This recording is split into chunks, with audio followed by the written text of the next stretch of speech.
Ya, halo semua, saya Yeri Patinasarani ingin kembali sharing melalui video ini mengingatkan setiap kita bahwa semua kita memiliki sebuah kebutuhan penting, yaitu apa? Tempat yang paling aman. Dan banyak orang cari Tuhan, kenapa? Karena orang percaya bahwa Tuhan itu sanggup membawa kita ke tempat-tempat yang aman dalam kehidupan kita.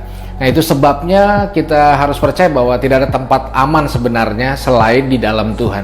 Nah, ada sebuah cerita yang menarik di dalam firman Tuhan dari Matius 14 ayat 22 sampai 36.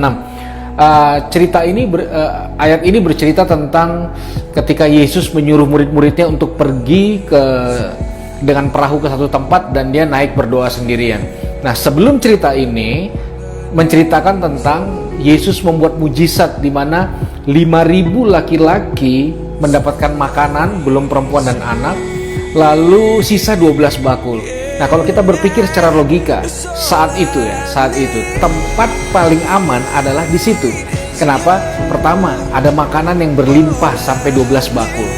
Kedua, ada Yesus yang bisa dilihat, dipegang secara fisik. Bayangkan, orang-orang mungkin berpikir tidak perlu kerja, tidak perlu buat apa-apa, gratisan dari Yesus berlimpah, ada Yesus pula di situ dan murid-murid.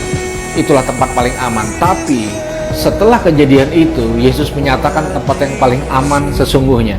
Apa yang terjadi? Saya ulangi tadi, dia naik ke atas gunung dan berdoa sendirian, lalu murid-murid pergi dengan perahu ke satu tempat.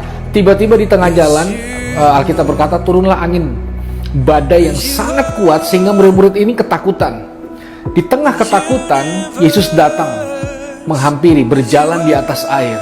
Saking ketakutan murid-murid berkata kepada Yesus, hantu. Bayangin, Yesus dikira hantu. Nah, lalu Yesus berkata, tenanglah, aku ini, jangan takut. Saya ulangi, tenanglah, aku ini, jangan takut.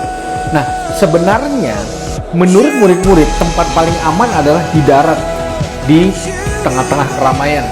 Tapi Yesus punya tempat aman yang berbeda. Saya ulangi, Yesus punya tempat aman yang berbeda. Bukan di darat, tapi di tengah-tengah laut dan di tengah-tengah badai. Apa yang membuat tempat itu menjadi tempat yang sangat aman? Ketika perkataannya jadi, yaitu, tenanglah, aku ini, jangan takut. Jadi hari ini, tempat paling aman dalam hidup kita itu bukan di tempat yang berlimpah, tempat yang paling mungkin menurut kita aman. Tempat yang paling aman adalah ketika perkataannya jadi dalam hidup kita. Ingat, dalam Matius 7 dikatakan orang bijaksana adalah orang yang mendengar dan melakukan. Karena dia membangun rumahnya di atas bangunan yang kuat, batu karang, lalu badai datang, banjir datang, dan rumah itu tetap kokoh. Apa yang membuat orang tetap kokoh? Apa yang membuat orang tetap kuat? Ketika ada perkataannya dilakukan, dimanifestasikan dalam hidup kita hari-hari.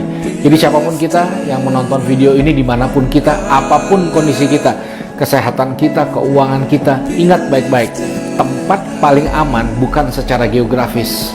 Tempat paling aman adalah dimanapun itu, tapi ketika Yesus ada dan firman-Nya termanifestasi, fix, itu adalah tempat yang sangat aman buat setiap kita.